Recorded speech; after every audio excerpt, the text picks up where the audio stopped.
So welcome to the Tuesday edition this week of 15 Minutes of Positivity. I wanted to do some attention training. It's Attention Training Tuesdays. So I thought I'd share some cool neuroscience in the hopes that it will make the purpose or the point of doing these kinds of attention training practices a little more relevant. So attention is one of these superpowers that we can cultivate. And it really just has to do with, our ability to choose where we want to focus our awareness. So that's, and then our ability to hold our awareness on a specific object. So if I'm in a conversation with someone, being really able to stay, on task, paying attention to what they're saying versus noticing my phone vibrating or noticing, some distracting noises outside and having my attention constantly be redirected. It is a kind of superpower and gives us a sense of autonomy and freedom. And so there's some interesting neuroscience to back this up. So this is a map of London, downtown London, and it used to be not so much anymore, but it used to be that if you wanted to become a cab driver, one of those famous shiny black cabs in London, you had to go through a pretty vigorous or rigorous training program because you had to basically memorize these streets. So some smart neuroscientists said, well, gosh, what's happening in their brains in order to learn all of this, in contrast to learning, being a cabbie in New York City, right? These two are very, very different loads cognitively and in terms of memory and recall and so forth. One is very much a grid, where you can logically, even if you don't know exactly where the street is, you can kind of figure out, well, if I keep going up in the numbers and the avenues and so on and so forth, I can kind of dial it in. Whereas here, you're basically lost. There's no way that you can figure it out.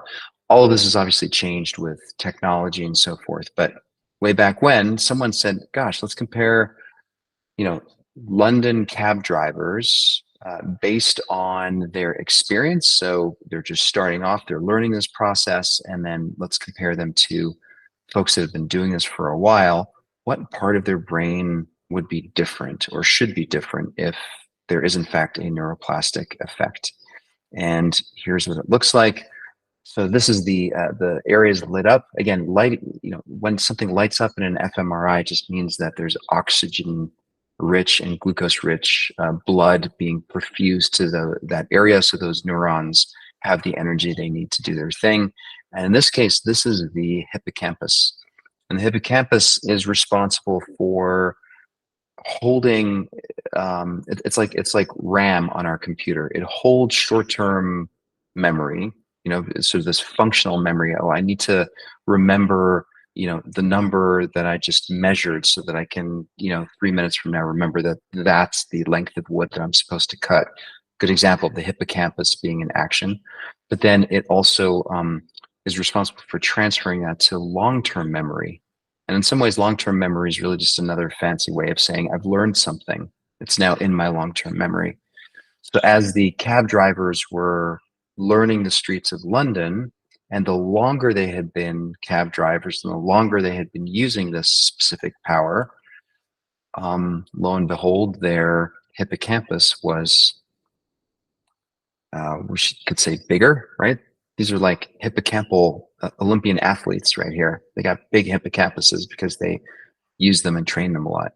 And so the idea is just to reinforce this theme that hopefully permeates all of these sessions, which is we are what we repeatedly do. And if we choose wisely those things that we keep paying repetitive attention to, we do actually change the structure and function of our brain in a way that in the long run helps us. It makes certain things easier and more automatic and so forth. And so today I was thinking of focusing on doing a practice where we focus our attention on our hands. The reason for that is hands are a incredibly tactile, very, very perfused, very lots of nerve endings in our hands. They're an integral part to what makes us human. And they're also great telltale signs for stress and other issues that we might be carrying. So it's really good to get good at learning to know what's going on with your hands. So let's try it out. Hopefully, this will resonate for you. Let's start by closing our eyes. Before we focus on our hands, let's just focus on sitting. Just bring a general sense of awareness to the body, sitting, being breathed.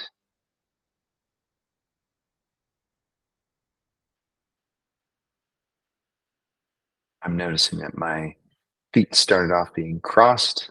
I have this tendency to do that. This is a good opportunity to say I'm going to uncross them and put them both flat on the ground. So I have maximal contact with the ground.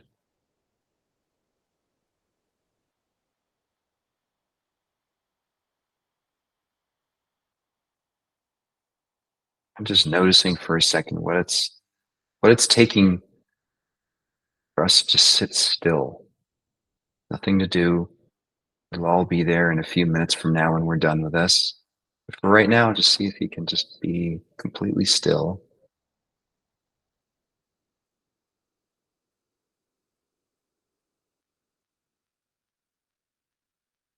And then bring your attention to your hands and just notice for a second, where are they? Are the palms of your hands on your thighs? In my case, they're just sort of resting in my lap. They're touching. My left hand is actually cupping my right hand. Again, this is not a conscious thing that I decided to do. It's just what I'm finding is the case. And just noticing for a second temperature, sensations, position.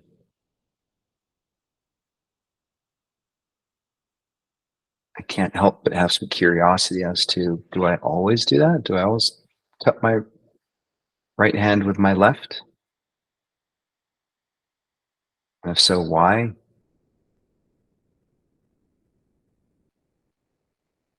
What does it feel like?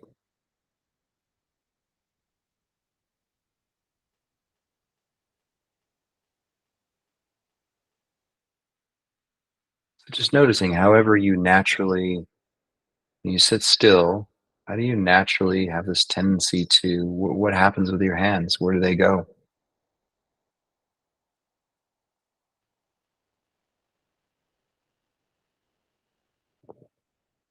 And then bring your attention to your left pinky,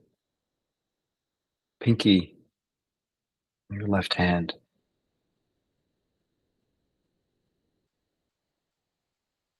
and then the ring finger in your left hand, and the middle finger, index finger, finally the thumb.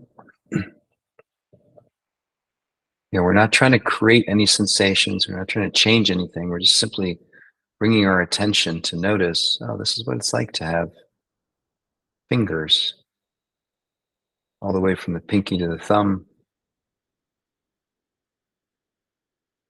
And notice any sensation in the palm, left hand.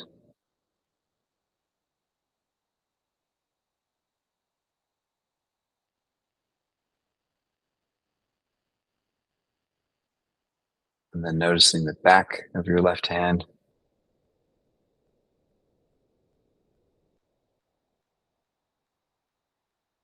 And if you notice a lot of distractions, thoughts, or other sort of imagery that appears, it's okay. Just notice that. See if you can keep returning your attention back. Your fingers, starting with your pinky, all the way through to your thumb on your left hand, and the palm, and the back of the hand. And then just noticing your entire left hand all the way up to your wrist.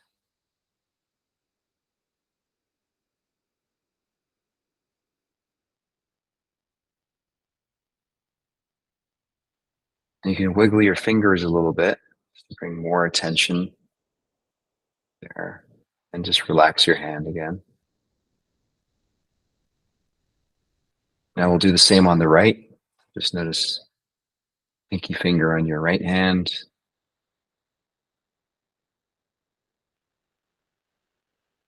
fourth finger, the middle finger, and the index finger,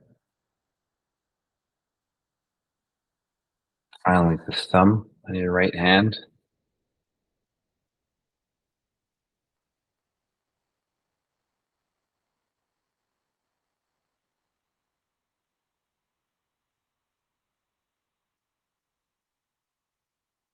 And just observing, just watching, not actually trying to do anything, but just hanging back and noticing what it's like in this moment to have these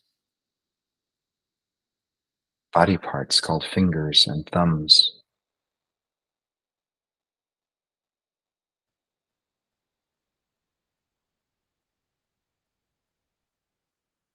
And then noticing sensation in the back of your right hand, temperature,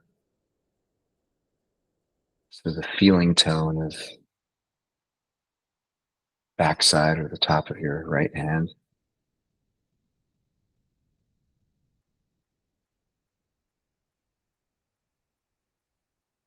And the palm of your right hand.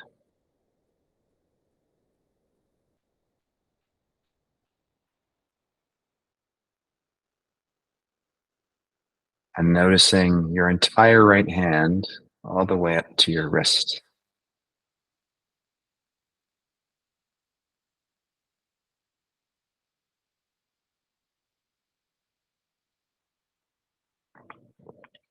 And then let's not forget your left hand.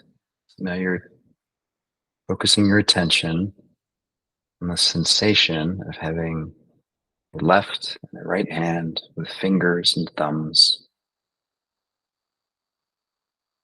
palms, back of the hand, just noticing the temperature, energy, any kinds of sensations.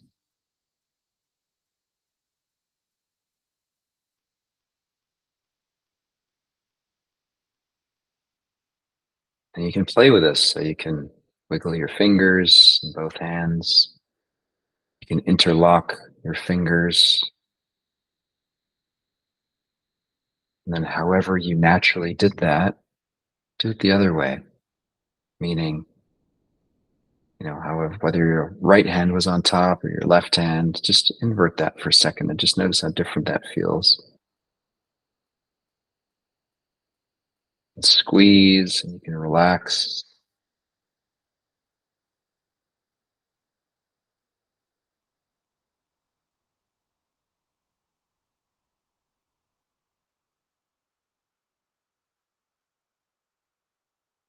I've been doing a lot of this when I'm struggling with insomnia. So it's a way to focus my attention on something in the present moment, something sensory. The more I focus on the subjective sensation of my hands and these different movements and different sensations, the less likely I am to just perseverate on thoughts or memories or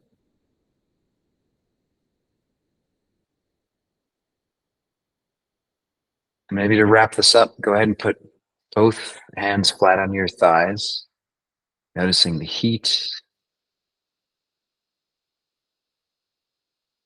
And then go ahead and take a deep breath in. Exhale all the way. Relaxing your hands as much as you can. Another deep breath in.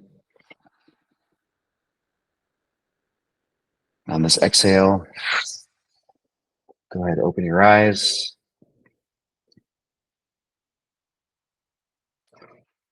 Yeah, welcome to a version of attention training. It's pretty simple, pretty straightforward. And of course, we can do this with any body part. You can do it with your eyes. You can do it with your lips and your mouth, with your feet. You can there's a million ways of doing this, and this was just one example of just really going deep on something.